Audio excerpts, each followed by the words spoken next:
যে ভাত মাছ পানি এই সমস্ত খাওয়া বৈধ, এবং যে যারা বিবাহিত বৈধ রূপে যারা বিবাহ করেছেন এই পুরুষদের জন্য এই তার স্ত্রীর সাথে একসাথে তা পাওয়া যায়, মিলামিশা করা যায়, এটা হলো যে বৈধ।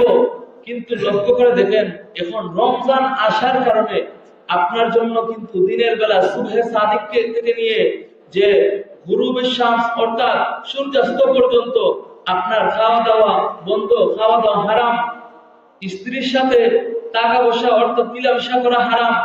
অথচ এটা রমজানের পূর্বে হালাল ছিল, কিন্তু এই রমজানের কারণে হারাম হয়ে গেছে। অথচ দেখেন এই যে গীবত এবং মিথ্যা কথা বলা, এই মিথ্যা কথা বলা রমজানের আগেও হারাম ছিল, এটা না জায়েজ কবিরা গুনাহ। এখন যুক্তির দাবি বলে যেটা রমজানের আগে হারাম ছিল এটা রমজানেও হারাম।